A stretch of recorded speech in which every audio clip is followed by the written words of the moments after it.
बिस्मिल्लाहिर्रहमानिर्रहीम। अस्सलाम वालेकुम। क्या हाल चाल है? उम्मीद करती हूँ आप सब खैरियत से होंगे। मैं भी अल्हम्दुलिल्लाह ठीक ठाक। तो आज बनाने जा रही हूँ मैं दाल मसूर, जो कि झटपट तैयार हो जाएगी, जिसके लिए आपको ज़्यादा वेट करना नहीं पड़ेगा।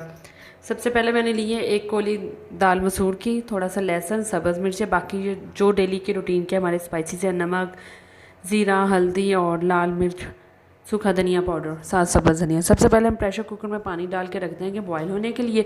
जब हमारा पानी अच्छी तरह बॉईल हो जाए तो मैं इसमें ऐड कर दूँगी नमक, लाल मिर्च और हल्दी। शायद वो मैं आपको दिखाना भूल गई, लेकिन आप इसमें ऐड कर लीजिए। ये देखें जी, मैंने लाल मिर्च, हल्दी और नमक ऐड कर दिया। ये मैंने भी आपको शो भी करवाया था कि शायद मैंने आपको नहीं बताया, तो इसलिए मैं बाद में आपको दिखा रही थी। बस ये 3 चीज़ें हमने इसमें डाल के दाल को गलने के लिए रख देना है। जो ये रेसिपी है बहुत झटपट तैयार हो जाती है। इसके अलावा इसके साथ ही दाल को मैंने रख दिया प्रेशर कुकर पर। हम साथ तैयार कर लेते हैं इसके भगार के लिए मटीरियल, जिसके लिए मैंने लिया सब्ज़ मिर्चें, लाल गोल मिर्च, ज़ीरा, सूखा धनिया और लहसुन। ये देखें जी, मेरी दाल माशाल्लाह ऑलमोस्ट डन हो चुकी है। अब हम इसे लगाएंगे भगार। भगार के लिए सबसे पहले मैं फ्राई पैन में डालूंगी घी।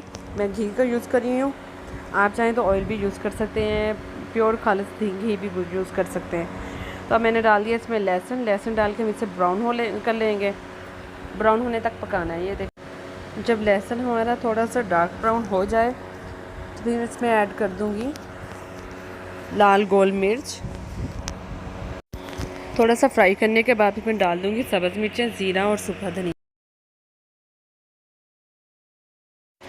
ये सब कुछ डाल के इसे अच्छी तरह फ्राई कर लेंगे। ये बहुत आसान रेसिपी है जो झटपट तैयार हो जाती है। अगर आपके पास जिस एट अ टाइम कुछ खाने के लिए नहीं है तो आप इसे झटपट तैयार कर सकते हैं।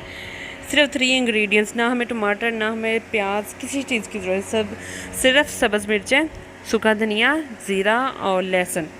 बस ये 3-4 चीज़ों की ज़रूरत है, जिसके बाद ये हमारी जो सालन है या दाल है ये रेडी हो जाती।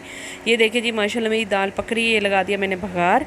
हमने भगार लगाने के बाद इसको थोड़ी देर के लिए कवर कर देना है, ताकि जो इसका खुशबू वगैरह है वो ज़रा अंदर ही रहे। ये देखें जी, माशाल्लाह मैं डिश आउट कर लिया। क्या ज़बरदस्त लुक निकल कर आई है। आपने इस रेसिपी को ज़रूर ट्राई करना है। ट्राई करके मुझे बताना है कि आपकी ये रेसिपी कैसी बनी। इसके साथ ही मुझे इजाज़त दें। प्लीज़ मेरे चैनल को लाइक कर दें, सब्सक्राइब कर दें, शेयर कर दें। मेरी वीडियोस देखा करें, प्लीज़ शेयर किया करें, ताकि मुझ में और हिम्मत और हौसला पैदा हो और मैं मज़ीद अच्छी वीडियोस बना सकूं। अपना बहुत ज़्यादा ख्याल रखिएगा। अल्लाह हाफिज़।